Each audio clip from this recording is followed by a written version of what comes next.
하나님 아버지, 오늘도 저희들 하루 종일 참 이 긴 시간 아버지의 종들을 통해서 하늘의 귀한 기별을 들려주셨사오니 감사드립니다.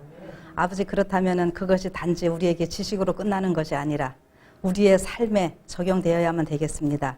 어떻게 해야지 되는 것인지 알게 하시고 하나님의 뜻 가운데서 이 시대에 우리에게 주신 기별답게 우리의 삶이 그렇게 꼴지워지게 하여 주시옵소서. 이 시간 또한 하늘의 성령으로 저희들과 함께 하심으로 인하여 이 귀한 복된 시간 되게 하여 주시옵기를 예수님 이름으로 기도드립니다. 아멘. 저는 사실 특별하게 제가 오늘 가서 이거를 해야지 이렇게 준비는 안 합니다. 잘 아시다시피 제가 제일 마지막 시간을 쓰는 이유는 앞에 여러분들이 하시는 이런 말씀들을 제가 들으면서 잘 조금 좀 보충을 했으면 하는 이런 마음으로 저는 있는 거거든요. 그래서 제가 특별하게 준비한 거는 아니고요. 오늘 하셨던 것들에 대해서 조금 좀 말씀을 드리기를 원합니다. 여러분들이 또 기쁘게 잘 더 활용을 하시면 좋은 거고, 에이, 그거 몰라도 돼 해도 괜찮은 그런 것들이에요. 이제 우리 얼마 11월 달에 그 헨리차 목사님 통해서 사슴의 동산에서 아주 은혜로운 집회를 가졌죠. 그래서 지성소 기별, 성소 진리에 대해서 우리가 듣고 아주 다 잔잔한 감동들을 받고 있습니다. 그래서 여전히 참 좋은 영향을 받고 있는 이런 상황인데요. 그럼에도 불구하고 우리 성도님들 여전히 들려오는 소식들 뭐냐면은 야곱의 환난, 일요일 휴업령 하면 어때요? 두려운 생각이에요. 네. 뭘 어떻게 해야 되느냐는 거고 여전히 두려운 생각이에요. 저는 정말 우리 재림교인들, 제7일 안식일 예수 재림교인들, 저는 지금 14만 4천하고 셀 수 없는 무리 이거에 대해서 지금 계속 말씀을 드리잖아요. 좀 기쁘게 신앙생활을 하자는 거예요. 얼굴에 우리가 교회 다닐 때도 어떻게 해요? 좀 기쁘게. 여러분 안식일날 교회 오시는 모습 보면 어떤 줄 아세요? 조금 일주일 동안 성경도 많이 보고 가정 공부도 열심히 했고 목사님하고 방문도 잘 다녔고 그러신 분들은 어떻게 해요?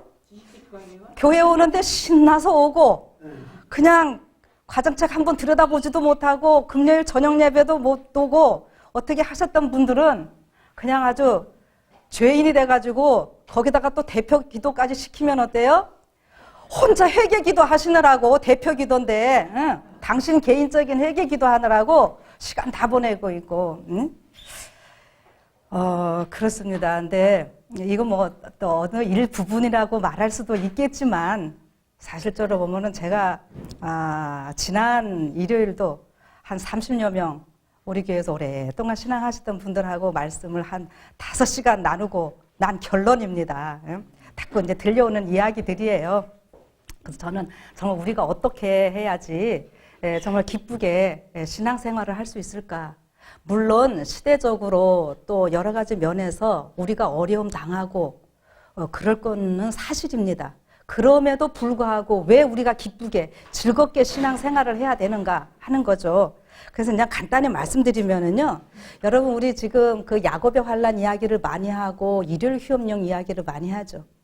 그런 것이 내린다고 하는 이유가 뭔지 아십니까? 제가 그 전에 출애굽할 때에 재앙이 내리는데 그 재앙은 누구 때문에 내린다 그랬어요? 예. 애굽 사람들 벌 주려고 내리시는 게 아니라 이 이스라엘 민족들 구원하시려고 재앙이 있게 되는 거예요. 그렇다면 여러분 말씀을 좀 다 긍정적으로 생각을 해보시는, 새롭게 보시는 이런 게 좀 필요하고요. 지금 제가 오늘 이걸 다 다루지는 않을 거예요. 그래서 그냥 간단히 일요일 휴업령이 내린다, 야곱의 환난이다, 이 표현은 그러니까 예수님이 지성소에서 중보자로서 일을 끝마치신다. 그러면 뭐가 내리는 거예요? 일요일 휴업령이 내리는 거죠. 그러면 여러분 그냥 중보자 안 계시니까 아이고 무서워가 아니라 여러분 우리가 더 좋게 생각하셔야 돼요. 이제 그건 뭐냐면은 14만 4천 예수님 재림 맞이할 사람들 준비됐다 이 소리입니다. 아멘이세요, 진짜? 여러분, 이게 또 조금 제가 풀어서 말씀드리면 뭐냐면은 저는 이렇게 좀 비유를 좀 해드립니다. 저는 학교 다닐 때 시험 친다 그러면 참 좋아했어요. 많은 학생들은 시험 친다 그러면 좀 싫어하거든요. 근데 시험을 치는 거는 왜 치는 거예요? 그렇죠. 선생님이 나 괴롭히려고 그러는 거 아니죠. 그렇죠.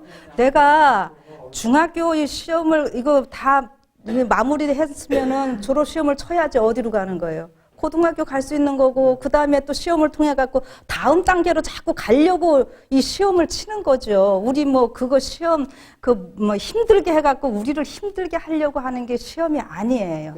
그래서 성경에서 하나님께서 우리에게 주시는 것들은 저는 또 이렇게 표현합니다. 똑같은 여기 돌이 있어요. 근데 이 돌을 내가 다리를 조금 힘이 들어도 올려서 뒤지면은 이 돌이 뭐예요? 디딤돌이고 내가 힘들다고 다리 그냥 이렇게 하면은 똑같은 돌인데 뭐예요? 걸림돌이 돼버려요. 예. 지금 우리 재림교인들이 야곱의 환란, 일일 시험령 얘기만 나오면 지성소에서 중보자 나오신다 뭐 이런 얘기만 하면은 이게 다 지금 걸림돌이 돼버려요. 예. 근데 여러분 14만 4천 천 열매가 준비되어야지만이 어떻게 된다고요?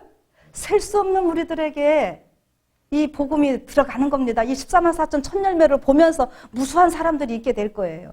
그리고 여러분 지금 이제 많은 분들이 이제 이 시대에 또 준비하신다고 하시는 분들이 막 지금 우리 교단의 이런저런 뭐 모습들 때문에 속상해 하시고 안타까워 하시고 막 이렇게 하는데 전 이래요. 지금 시대가 그런 시대예요. 근데요, 내가 지금 뭐 하려 그러면 지금 속 터지고, 정말 힘든 거예요. 그런데 지금 우리 재림교인들은요, 조금 이렇게 하향 곡선에서 지금 헤매고 있는 시간이고요.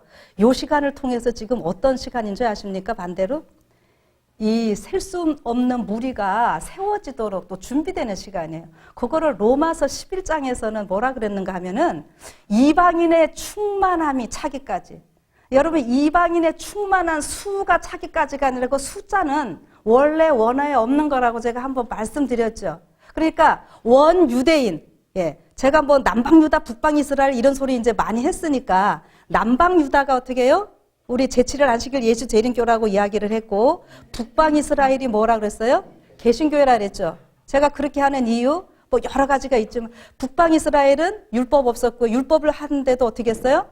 절기 같은 거 어떻게 했습니까? 한 달 늦춰버렸어요.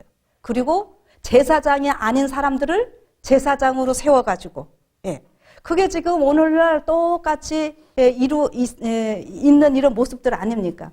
그런데 그것이 결국 남방유다, 북방이스라엘, 예, 뭐 여러 번 했기 때문에 지금 또 다시 반복은 하지 못하지만은 남방유다가 재림교회고 북방이스라엘이 우리 개신교를 비롯한 많은 다른 교회라면은 오늘 계시록 7장에 셀 수 없는 물이 앞에 14만 4천 재림교회, 그 다음에 셀 수 없는 물이 똑같이 연결이 되는 거잖아요. 그러니까 이 셀 수 없는 무리가 바로 이방인입니다.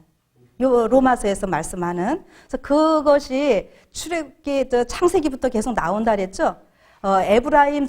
에브라임에게 야곱이 축복할 때에 에브라임에게 뭐라고 축복을 해주었는가 하면은 이 에브라임에게 너로 여러 민족을 이루리라. 그래서 여러 민족을 이루는데 그 여러 민족이 멜로하고임 이렇게 됐고 그것이 이방인이라는 표현 아주 열국 여러 나라 이스라엘을 제외한 많은 민족이라고 하는 거예요. 그 말을 그대로 지금 신약에서는 이방인 바울이 쓴 표현이 바로 그겁니다.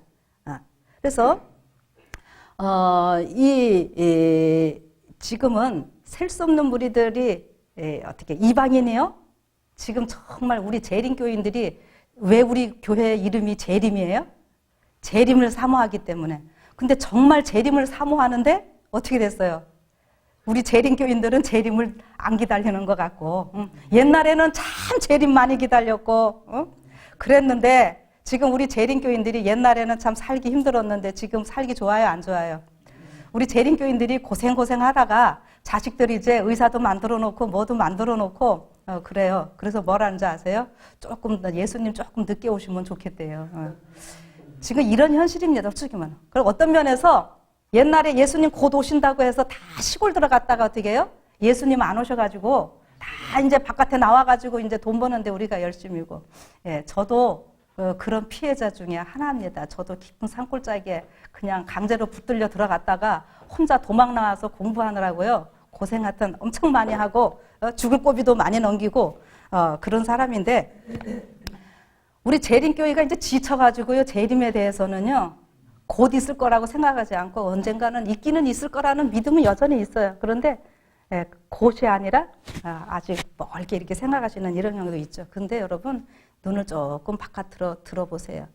와, 재림을 위해서 준비하는 사람들이 재림 설교를요. 그전에는 재림교인들만 재림 설교했는데 이제는 개신교인들 가보면은요. 재림 설교 엄청 합니다. 그런데 그 재림 설교를 재림이라는 말은 또 열심히 들어가는데 어떻게 들어가요? 뭐 휴거 얘기 있죠. 예. 그래서 뭐 사실 휴거라는 낱말 자체는 틀린 게 아니에요. 공중에서 우리가 예수님을 영접한다 했으니까 그 말 자체는 휴거라는 말도 우리 재림교인들 써면 됩니다. 그런데 이 사람들이 말하고 있는 그 휴거의 의미가 틀려지니까 문제. 아까 7년 환란만 얘기하면서 환란 전에 들림받고 올라간다 이러니까는 문제인 거예요. 재림 얘기는 많이 하는데 이제 엉뚱하게 나가니까 그거를 우리 정말 재치를 안 시킬 예수 재림교회에서 올바로 잡아줘야 된다라고 하는 거죠. 예. 그래서 환란 전에 뭐 올라간다고 그 사람들은 그렇게 이야기를 하잖아요. 성경적으로 보면 분명히 그것이 아니죠. 그래서 우리가 예언이 필요한 이유가 그것인데 일반 개신교에서는 이 예언을 다니엘서와 요한계시록을 우리는 지금 다니엘서 때문에 아까 선교사님도 했지만은 그 트럼프 이야기니 뭐 이런 것들을 다 우리가 믿음으로 확신할 수 있었던 것들이 다니엘서의 예언들이 반복되는 것이기 때문에 그거거든요. 근데 일반 개신교에서는 구약이 다 없어졌다니까 그 다니엘서는 안 보고 요한계시록만 좀 보려고 이러죠. 요한계시록 지금 많이 하고 있습니다. 다른 교회에서도 옛날에 비해서는. 그러니까는 뭔가 조금 이렇게 안 맞아 들어가는 이런 거예요. 근데 우리는 분명히 아까 러시아 그 멸망하는 이야기도 하고 그랬었잖아요. 그것이 다 다니엘서 11장의 예언 때문에 그런 거예요. 아까 루이스 웨어 목사님의 그런 예언이 있었고 한국에서 신경 목사님이 그런 거를 참 굉장히 강조를 많이 했어요. 왜냐하면은 미소 냉전 시대였잖아요. 미국과 소련 딱 이렇게 해가지고 양대 진영해서 쿠바는 어디 있어요? 쿠바 공산주의였잖아요. 쿠바 이제 공산주의 무너진 지 얼마 안 됐죠. 근데 그 미국 밑에 있으면서 막 그 쿠바를 통해 가지고 미국도 공격하려고 그러고 소련이 굉장했거든요.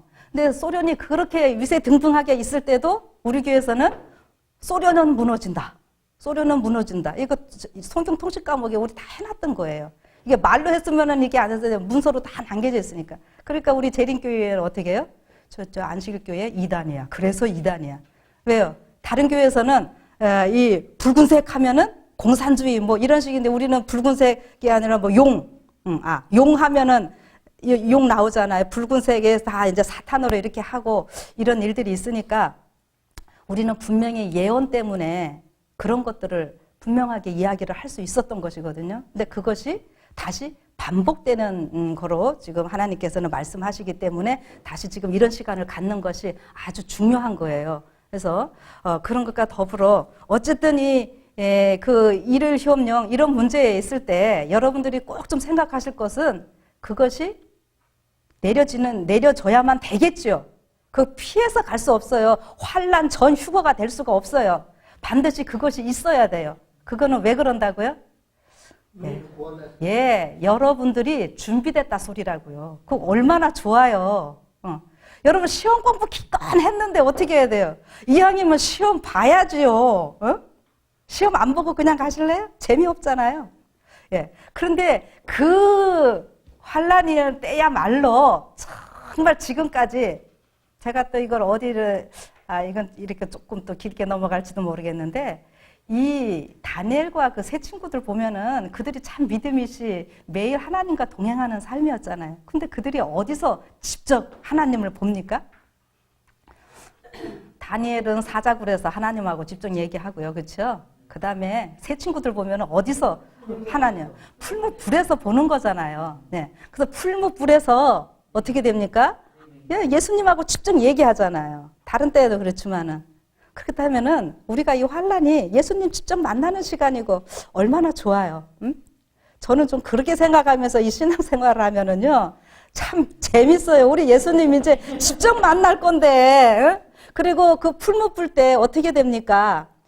믿지 않는 자들은 그들을 던지는 데 가서 다 죽는데, 이 친구들은 어떻게 됩니까? 3명이 들어가는데 4명이. 4명이 되고, 아니, 이 결박된 게 오히려 다 풀어져 갖고 거기서 자유롭게 되잖아요. 예. 그게 바로 우리가, 이제 그 마지막 그 최후의 속죄의 혜택, 우리 젤리차 목사님한테 많이 여러분들은 이제 그때 했는데, 그렇게 되면서 우리가 완전히 자유롭게 되는 이 시간이에요. 그러니까 일요일 협력 이거 저기 예수님이 중보자로 나오시지 않으면은 우리가 그렇게 될 수가 없어요.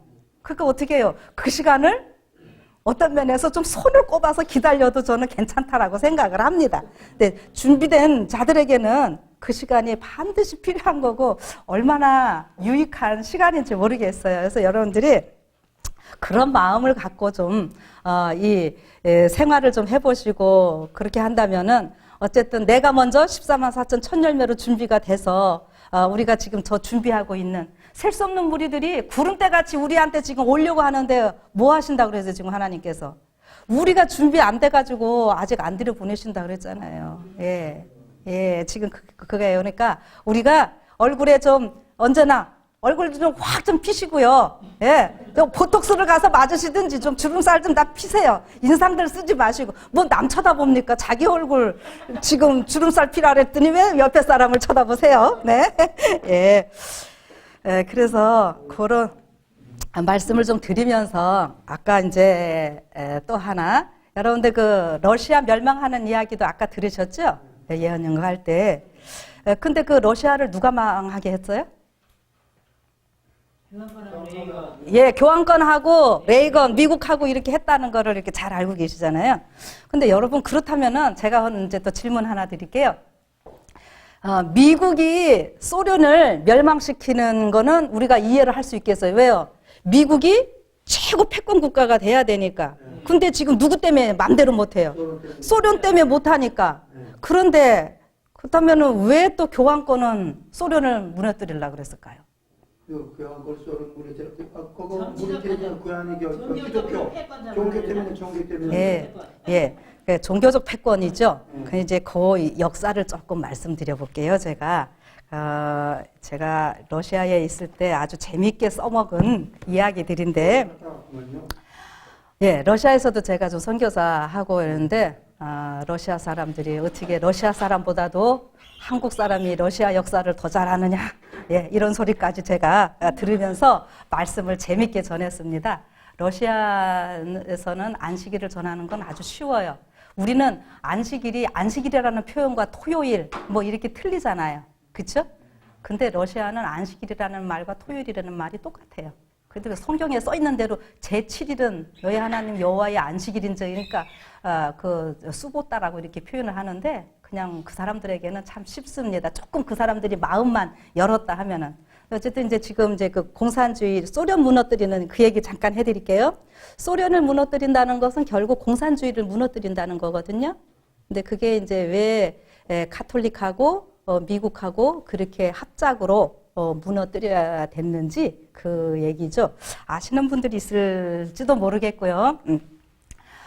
여러분 이제 우리 다니엘 2장의 역사로 쭉 보면은 금머리가 있고 그다음 뭡니까?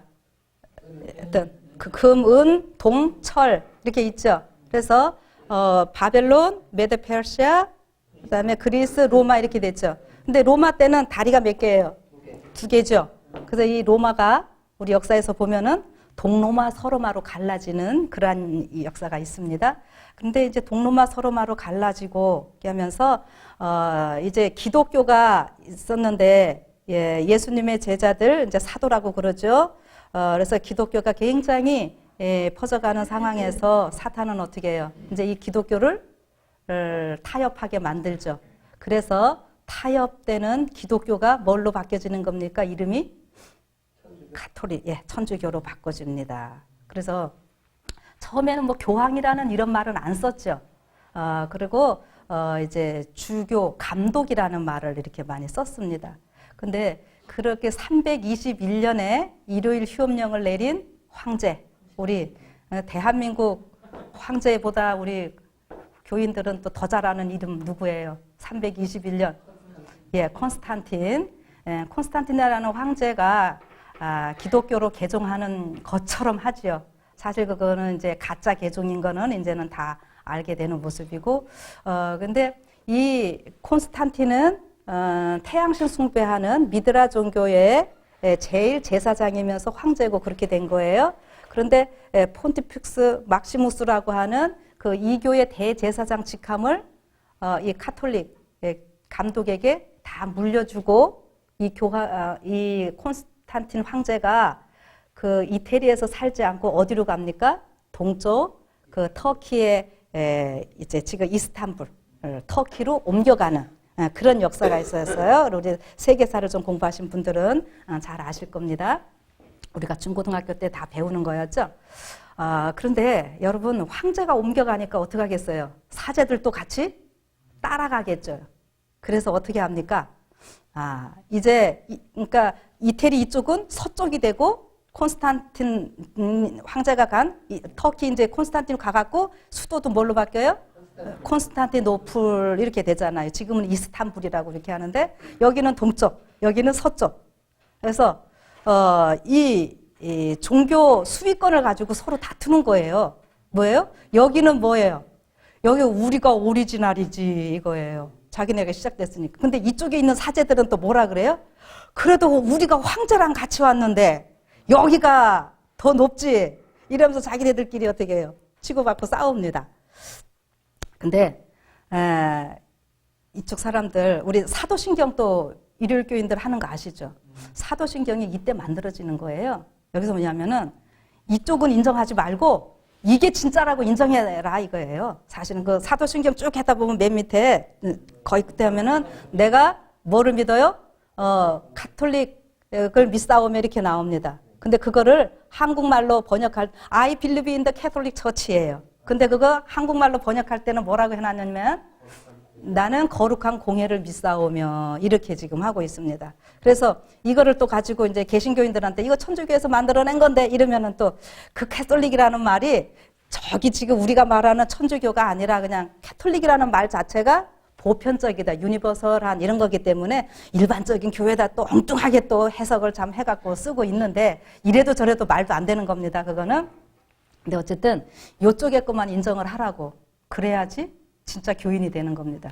근데 이쪽에 있는 이제 동쪽으로 있게 되는 이 종교를 뭐라 하냐면은 이것도 이제 오소독스 처치라 그래서 이제 정교라고 이렇게 이제 얘기를 합니다.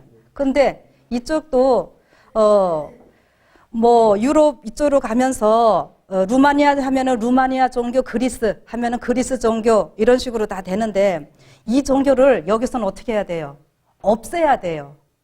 어떻게든지 없애야 돼요. 그래가지고 다 없애려고 하는데 잘 돼가는 판에 어떻게 해요? 러시아가 이 종교를 딱 보호를 해주네요. 그래서 이 이제 종교가요, 이 아주 그냥 부흥 발전하게 됩니다. 그래서 이걸 러시아 종교라고 우리가 또 그렇게 이야기도 하죠. 자, 그러니까 어떻게 해요? 여기 저게 없애려고 했는데 어디 때문에 안 됐다고요? 러시아 때문에 안 됐다고요. 근데 아직 이때는 어떻게 했냐면은 러시아는 제정 러시아, 그 황제가 있고 이제 그런 상황이에요. 그래서 여기 어쨌든 이렇게 여기도 잘 되고 있고 여기도 잘 되고 있고 아무리 잘 돼도 참 욕심도 많아요. 똑같이 잘 되면 얼마나 좋을까요? 그럼에도 이거가 없어야지 더 높여요. 이게 누구의 정신이에요? 사단의 정신이잖아요. 네. 이렇게 하다가 어떻게 했냐면은 여기를 없애려고 만들어낸 게 뭐냐 하면은 공산주의입니다. 그런데 그 공산주의는 그 이념적인 바탕은 어디서부터 시작됐는가 하면은 아까 이제 얘기한 프랑스에서 다 시작된 거죠. 예. 프랑스의 무신론. 예. 그래서 그 이념을 기초를 세운 사람들이 누군가요? 예, 마르크스, 엥겔스 이런 사람들이잖아요. 예. 그 이런 사람들이 그 사람들 직업도 없었어요. 그 부인도 보고 저 이제 그 사람들 전기나 이런 거 다 보면은 근데 어디서 그렇게 그런 이론 다 만들어내고 잘 먹고 잘 살았을까요? 다 바티칸 예수회에서 그 모든 비용을 다 댑니다. 예. 그렇게 해서 시험을 좀 해보고요. 그래서 그렇게 이제 그 공산주의 이론이나 이런 것들을 완벽하게 만들어서 공산당을 만들어 가지고 러시아를 무너뜨리려고 한 거예요. 그러니까 러시아에 사실은 러시아 정교를 무너뜨리려고 그런 거죠. 그래서 어떻게 했냐면은 러시아 정교를 무너뜨리려니까 러시아에 혁명을 일으켜야 돼요. 그래서 이 혁명을 일으키려면은 어떻게 되는가 하면은 레닌하고 트로츠키는 뭐 많이들 모르죠. 레닌 정도는 다 아시죠? 예. 레닌 트로츠키를 다 이 바티칸에서 훈련을 시킵니다. 예. 그래서 그들을 아주 공산주의 이론을 잘 교육을 시켜서 보내는데 그냥 보내면은 잘 못하겠죠. 이 세상에 모든 일은 뭐가 껴야 돼요? 돈이 있어야 돼요. 어마어마한 금덩어리를요, 이 기차에 실어가지고요, 같이 해서 러시아 혁명 일으키라고 보냅니다. 러시아 혁명 일으키라고요. 근데 그때 러시아는 또 어떤 상황이었는가 하면은 참 또 그 제정 러시아인데 그 좀 혼란스러운 이런 부분도 있고 그 혼란스러움이 오늘 우리 대한민국하고 똑같은 상황에 처했었어요.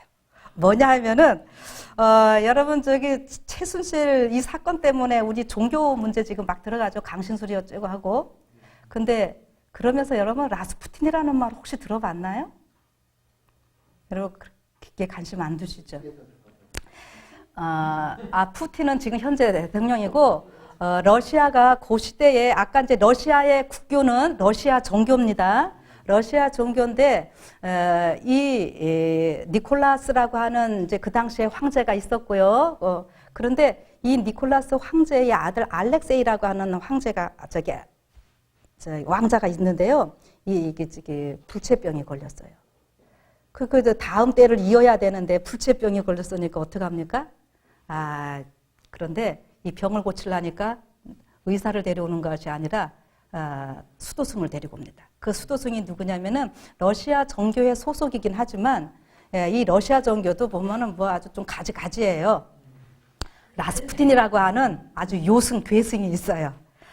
아주 체격도 컸고요. 여러분 보면은 빈민가에서 이렇게 자라가지고 엄청난 괴력 갖고 있고 이 영적으로도 참 신비한 힘을 갖고 있는 그러한 사람이었습니다. 그런데 그 신비함이 결국 어디서부터 오는 거예요?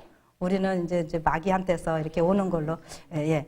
그래서 이 라스푸틴이 그 우리나라 고려 말의 신돈과 같은 그런 일을 합니다. 신돈은 여러분들 잘 아시죠? 예. 그러면은 고등학교에 때 국사 공부를 안 하신 거예요. 그러니까 가만히 계세요. 그럴 때는. 예. 신돈을 모르면 안 돼요. 근데 이제 여러분 신돈이 중이라 그러면 안 되죠. 스님이죠. 그죠? 스님인데 어떻게 했어요? 궁중에 와갖고, 응? 안 좋은 일 많이 일으켰잖아요. 그래서, 이제 스님인데 애도 낳고, 응? 막 이런 일 했잖아요. 그래서 국정을 농단을 했잖아요. 그때도. 그쵸? 고려말. 그래서 망합니다. 고려가. 그런데 지금 이 라스푸틴이라고 하는 이 요승이 와갖고요. 주문을 외우면 이 아들이 낳는 거예요. 신기하죠. 그러니까 이 알렉산드라라고 하는 이 왕비는요 어떻게 하겠어요? 이 요승의 말을 들어야만 되죠. 아들 때문에. 예. 그래 이제 라스푸틴이 와갖고 주문해오고 이렇게 해주면은 아들이 낳고 또 가면은 어떻게 해요? 아들이 또 아프고 이러니 그 딸 아무리 뭐 많아도 공주들도 있었어요. 근데 그 아들이 대를 이어야 되는데 그 아들 때문에 벌벌 하니까는 이제 어떻게 해요? 왔다 갔다 하다가 라스푸틴이 이제 궁중에서 살아요.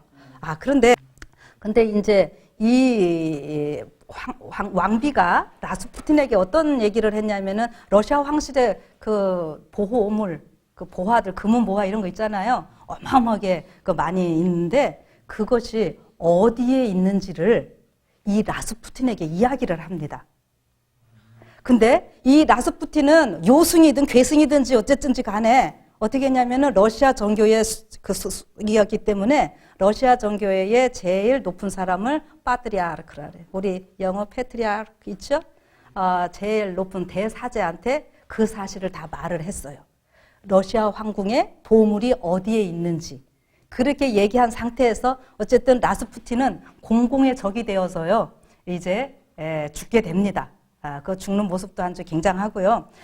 그렇게 죽이려고 해도 잘 죽지도 않고 그리고 뭐 젊으신 분들 한번 인터넷 가서 쳐보세요. 근데 그 라스푸틴이 그런 일이 있었던 거거든요. 그런 상황에서 이제 이 공산당들은 저 밑에서부터 혁명을 하면서 올라오고 있는 겁니다. 그래서 아주 혁명이 잘 되고 있어요. 잘 되고 있는 데서 드디어 어디까지 왔는가? 러시아 정교 본부까지 딱 왔습니다. 본부까지 딱 와가지고 이제 어서 나와 이렇게 죽이려고 딱 하는데 오히려 이 대사제가 대문을 활짝 열고 웰컴. 이 지금 혁명군들을 굉장히 반기면서 막 나의 형제들이 하면서 막 반기는 거예요. 이 사람들이 깜짝 놀랐어요. 그래서 우리는 당신들 죽이러 왔는데 그랬더니 뭐예요? 안다. 근데 왜 우리를 이렇게 반겨주냐? 우리 딜을 하자는 겁니다. 무슨 딜이에요? 당신들이 우리 죽이러 온 거 안다. 자, 그런데 내가 당신들 주려고 뭐를 놔두었다? 보물 준비해놨다. 응? 당신들 지금 어마어마한 금강공고 다 안다. 그런데 그거랑 우리가 갖고 있는 이 보물하고 이거 다 너희들 줄게. 그러면 얼마나 더 일하기 좋으냐 이거예요. 뭐 여러 말이 있었겠죠. 뭐 제가 다 옮기지는 못하겠지만 상상하세요. 그러니까 그 대신에 조건 하나 있다. 우린 다른 거 다 필요 없고 그냥 우리 살려만 달라. 러시아 정교 살려만 달라. 그러면 이거 그냥 다 주겠다 이거예요. 그러니까 이쪽 혁명군들이 어떻게 해요? 가만히 생각하니까 이 교황만 배신하면 자기네들은 지금 어떻게 해요? 교황이 그거 다 대줬잖아요. 그 혁명하고 이렇게 하고 러시아 정교 없애라고 하는 이런 거를 하고 왔잖아요. 그런데 이 바티칸을 배신하면은 이 어마어마하게 싣고 들어온 금덩어리 또 여기에 어마어마한 보물 이게 다 누구게 되는 거예요? 예, 일거양득이에요. 그래가지고 뭐 오래 시간 끌 필요도 없이 어떻게 했어요? 오케이 하고 접수 다 하고는 러시아 정교회를 살려놓은 겁니다. 여러분 제 이 말을 가만히 생각해 보세요. 우리는 공산주의 하면은 아까 대번에 말씀하셨죠. 무신론을 얘기를 했잖아요. 그런데 공산주의 소련이 하는 동안에도 러시아 정교회는요 굳건히 서 있었습니다. 국교로.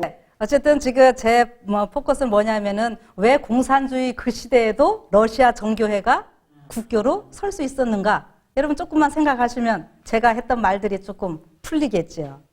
그렇죠? 우리 공산주의 하면은 다 하나는 신은 없다. 이렇게들 알고 계시잖아요. 뭐 유물론 하는데. 그러니까 이제 그렇게 된 상황에서 이제 바티칸에서 소식 들으니까 어떻게 해요? 이제나 저제나 그냥 이 대사제 다 죽였다고 하는 소식을 오기를 간절히 기다리고 있는데 어떡합니까? 들어도 오지는 않고 무슨 소리가 와요? 배신 때렸다라고 소리가 들려오죠. 그러니까 이게 어떡합니까? 이제 이를 갈 수밖에 없는 거죠. 자기네들이 만들어냈는데 거기에 의해 가지고 오히려 지금 배신을 당한 이러한 상황이잖아요. 그래서 이 가톨릭에서는 이제는 어떻게 해요? 공산당을 다 없애려니까는 결국 그것이 소련을 없애야 되는 이런 일이 돼버린 거죠. 그래서 이 이제 가톨릭에서는 그 계획들을 잘 짜가지고 어떻게 하는 거예요? 공산주의를 없애는데 자, 근데 그 없애는데도 어떻게 했어요? 이제 미국하고 우리가 협력한 건 이미 결론으로 났으니까 알잖아요. 근데 그 이전까지, 레이건 이전까지 어떻게 했습니까? 미국하고 바티칸하고는 수교도 안 하고 원수로 살았었잖아요. 그런데 어떻게 해요? 이제 목적은 일치를 했어요. 미국은 세계 패권 이거 하려니까 그렇고 가톨릭도 이제는 죽었다가 다시 살아나서 그죠? 살아나서 이 모든 수장을 해야 되는데, 혼자의 힘으로는 안 되고, 그러니까 어떻게 해요? 그 다음에 그 철천지 원수인 이 공산당은 다 없애야 되겠고, 이렇게 해야 되니까 이제 어떤 면에서 러시아 종교에 없애는 것보다가 뭐 없애는 게 더 급하게 돼버린 거예요. 공산당을 없애야죠. 공산주의를 없애야죠. 그 자기네 배신 때렸으니까. 네. 그래서 어떻게 해요? 거기를 물리치려고 하다 보니까 미국하고 손을 잡는 겁니다. 근데 미국하고 이거 몇십 년 동안 이렇게 지금 원수 관계로 있었는데 갑자기 악수하려니까 돼요, 안 돼요? 좀 어색하잖아요. 근데 성경에도 그런 얘기가 나오죠. 빌라도하고 누구예요? 헤롯하고 원수지간이지만 예수님 죽이는 일에 있어서는 뭐예요? 둘이서 갑자기 손잡죠. 이게 지금 미국하고 바티칸이 원수였지만 그 한 목적을 위해서는 이제 손을 잡게 되는데 그 손잡는 이유가 뭔지 아십니까? 이 레이건 암살, 교황 암살. 여러분 이거 인터넷 가서 쳐보세요. 이게 6개월 사이로 있게 되거든요. 여러분 레이건이나 교황 그 암살 사건 있었던 거는 기억나십니까? 네. 예, 한번 이게 옛날에 레이건 대통령도 암살을 당했었고요.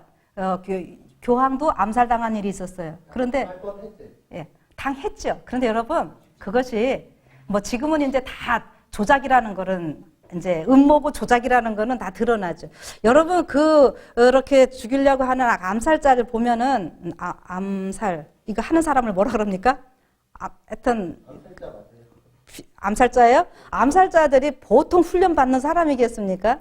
그런데 굉장히 가까운 거리에서 쏘면서도 이게 그냥 빗나가게 되는 거죠. 그래서 죽지는 않고 예 아시다시피 죽지는 않고 예 그런데 이게 6개월 사이에 그렇게 되거든요.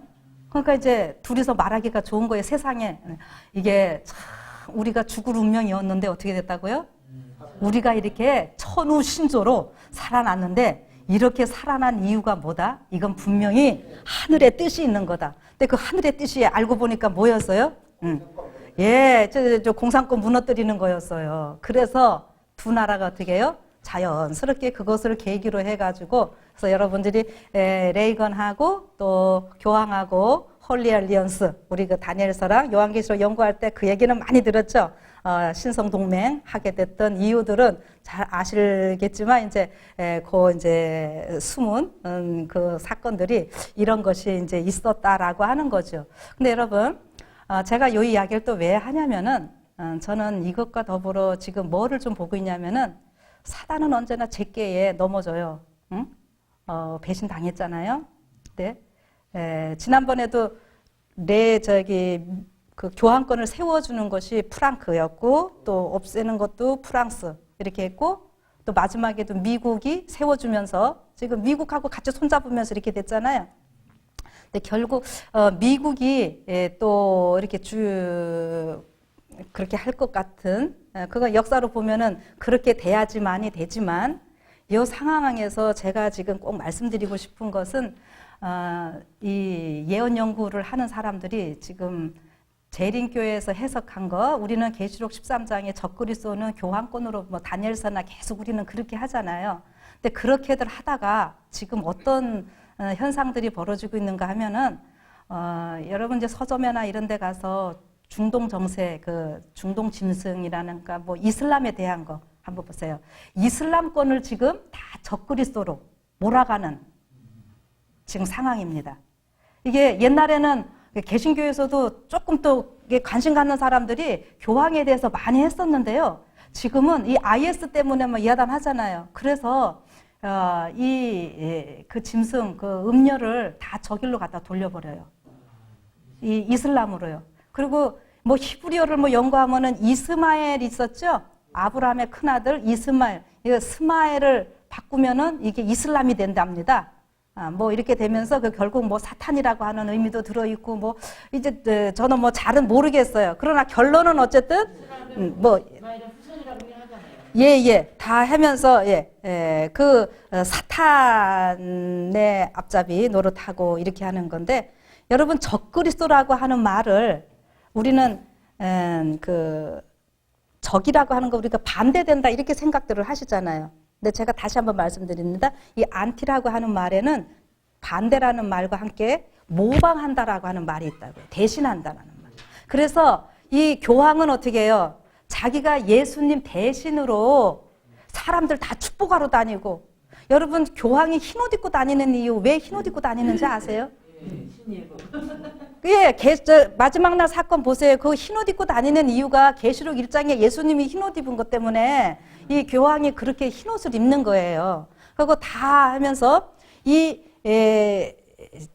우리는 이제 교황을 안 좋게 이야기를 하잖아요. 그런데 교황을 읽고 자기가 뭐라 그래요? 자기는 평화의 사도라 그래요. 왜요? IS나 뭐 이런 것 다음에 그 마피아 있죠. 마피아도 사실은 다 바티칸에서 만들어낸 거고요. 이슬람권도 다 교황이 다 바티칸에서 만들어낸 거예요. 아니요, 지원이 아니라 만들어낸 거예요. 당연히. 그런데 마피아 여기도 있잖아요. 교황이 거기를 갈 때 어떻게 했는지 아세요? 몇 년 전에? 방탄차도 안 타고요. 마피아 소탕한다고. 마피아 그 원국도 이태리잖아요. 그런데요,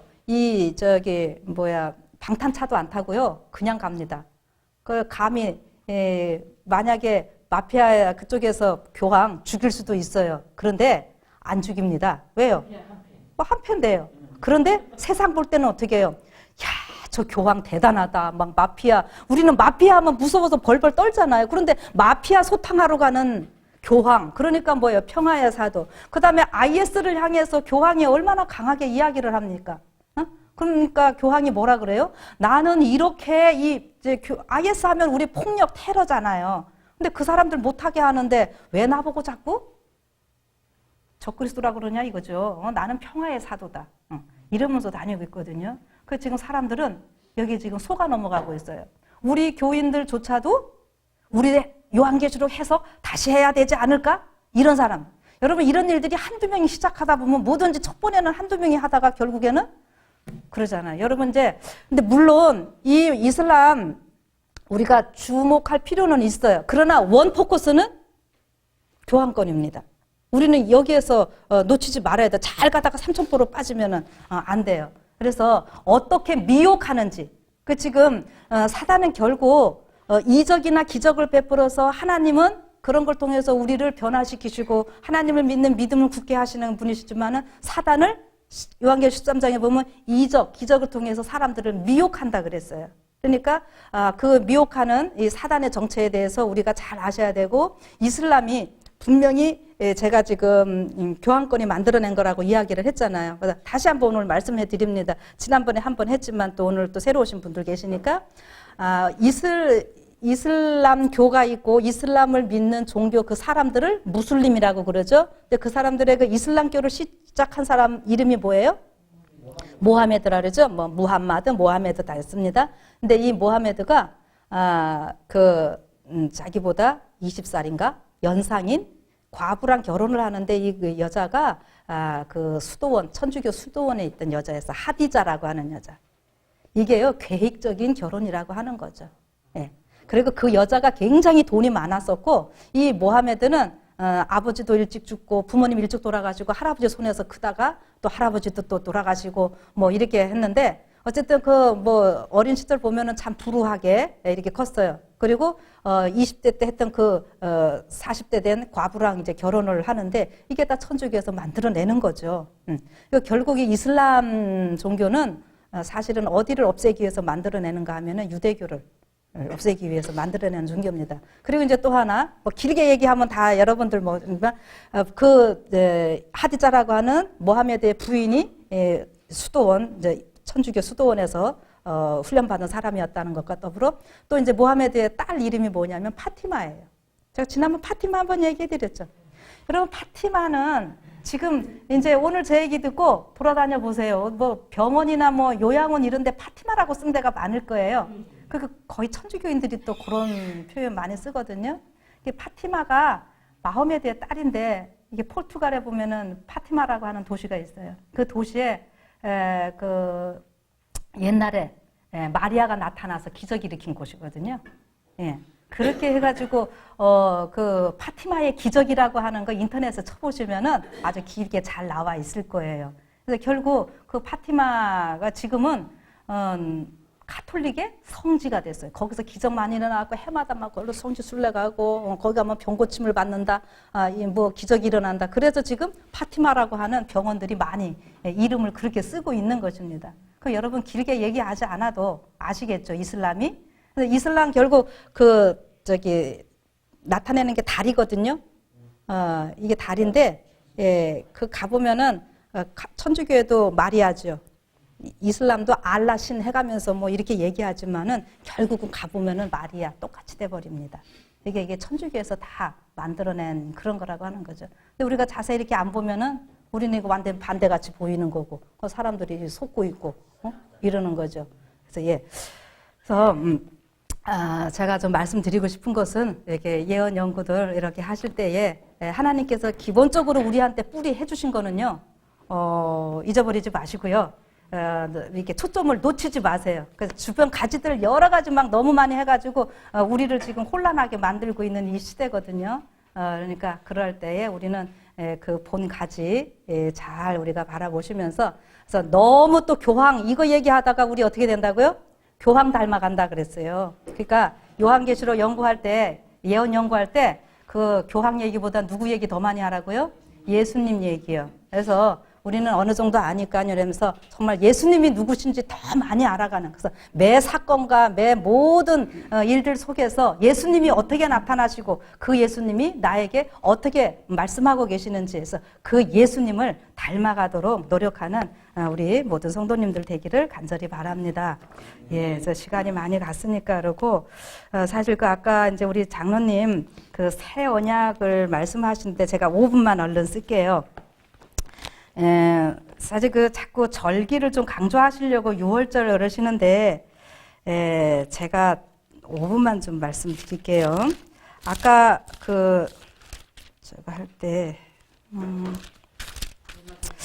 여러분 제가 시대의 소망 652쪽에 있는 거 하나 읽어드릴게요. 그리스도께서는 두 제도와 그 의식에 따르는 두 큰 축제 사이의 전환점에 서 계셨다. 흠없는 하나님의 어린 양이신 그리스도는 자기 자신을 속죄물로서 지금 막 바치려고 하였으며, 이렇게 함으로 그분은 4,000년 동안 당신의 죽음을 지적하여 온 예표와 의식의 제도를 끝내실 것이었다. 그러니까 아까 또 누가 하실 때 인용을 했었죠. 4,000년. 4,000년이라는 말이 여기 나오고요. 예수님이 AD 31년, 1월 14일 날 돌아가시죠. 지금 그 얘기입니다. 여기 4,000년이라는 표현이 분명히 나오고 있고요. 또 대쟁투 399쪽에는 유대력의 첫째 달 14일고 1500년의 장구한 세월에 걸쳐 6월절 양을 잡아오던 바로 그날에 그리스도께서는 제자들과 함께 6월절 잔치를 잡수신 후에 세상죄를 지고 가는 하나님의 어린 양이신 당신의 죽음을 기념하는 그 의식을 제정하셨다, 이렇게 나옵니다.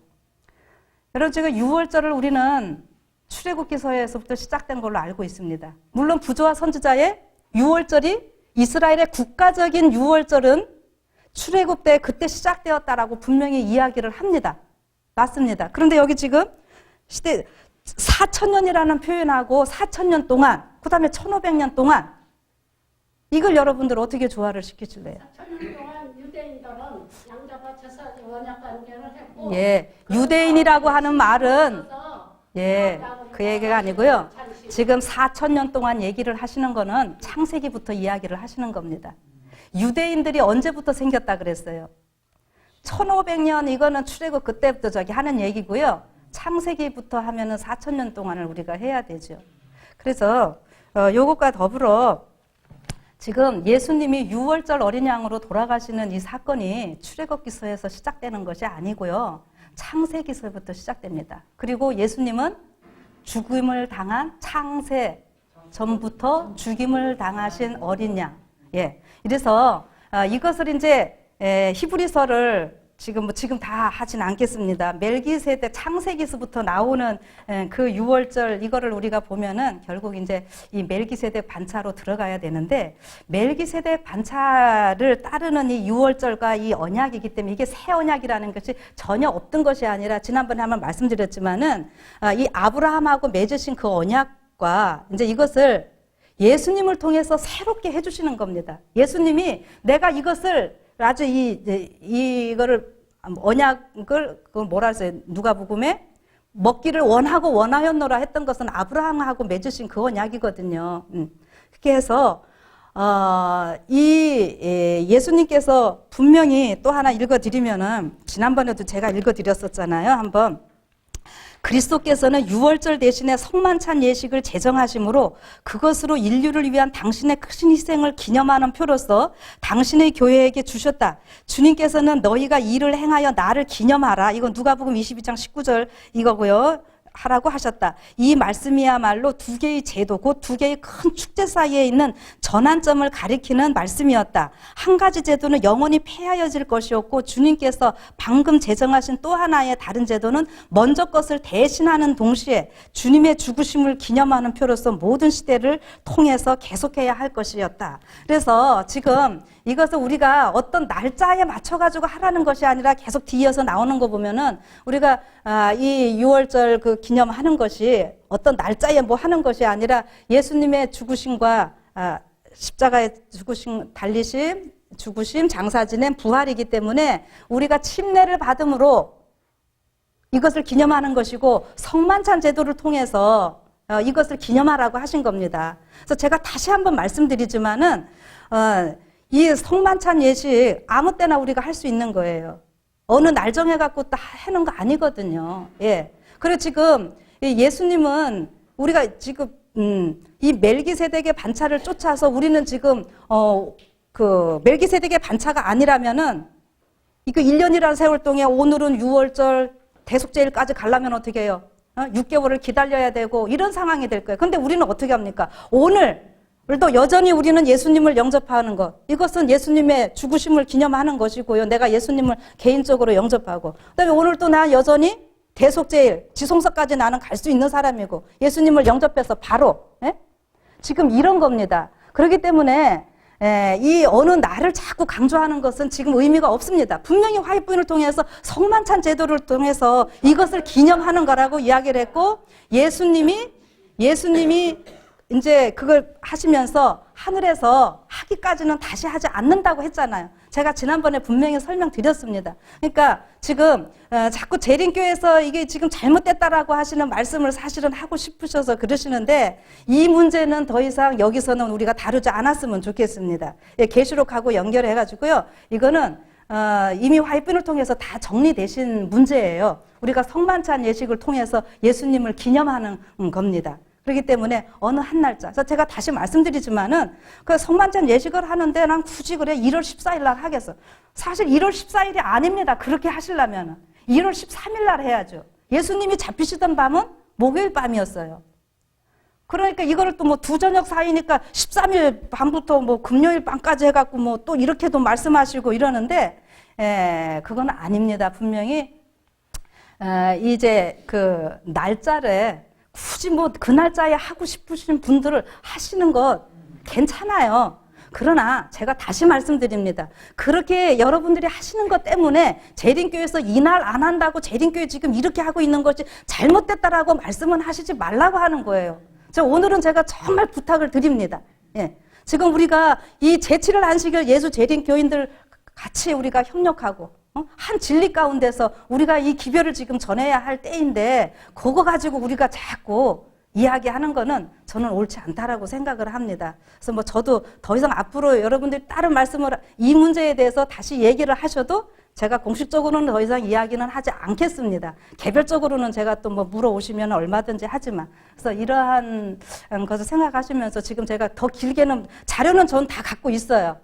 그러나 오늘은 제가 여기까지 하시면서요. 우리가 이왕이면은 공통된 주제를 가지고 정말 예수님 어떤 분이시고 이 시대에 예수님께서 무엇을 원하시는 것인지 우리가 그렇게 하면서 그래서 이 언약에 대한 문제는 제가 나중에 좀 다뤄드릴게요. 이렇게 하시면서 제가 오늘 좀 마치도록 하겠습니다. 바로 기도할까요? 하나님, 오늘 또 저희가 어떻게 우리 예수님을 따라가야 되고 어떻게 살아야 할지 사실 이런 방법 저런 방법 다 생각해 보았습니다. 우리 사람이 여기 여러 사람입니다. 우리 예수님을 만나는 것이 똑같지 않습니다. 예수님을 사랑하는 방법도 똑같지 않습니다. 당연히 하나님도 우리를 사랑하시는 방법이 똑같지 않고 각자의 형편에 맞게 찾아오시고 각자의 형편에 따라서 우리 하나님께서 우리를 만나주시는 분이심을 우리는 압니다. 그렇다면은 오늘 또 저희들 이 제7일 안식일 예수 재림 교회에 하나님께서 주신 기별들이 무엇인지 알게 하시고 제7일 안식일 예수 재림 교인으로서 우리가 마지막 이 새천사의 기별 우리에게 위탁하신 기별들 어떻게 우리가 한마음 한뜻으로 전해야 될지 알게 하여 주시옵소서. 부족한 저희들이지만 저희를 통해서 우리 하나님 영광 받으시옵소서. 오직 저희는 주님의 도구로 쓰임받기를 원합니다. 성령 하나님께서 역사하셔서 저희들의 모든 것 이끌어 가시고 인도하여 주시옵소서. 예수님 이름으로 기도드립니다. 아멘.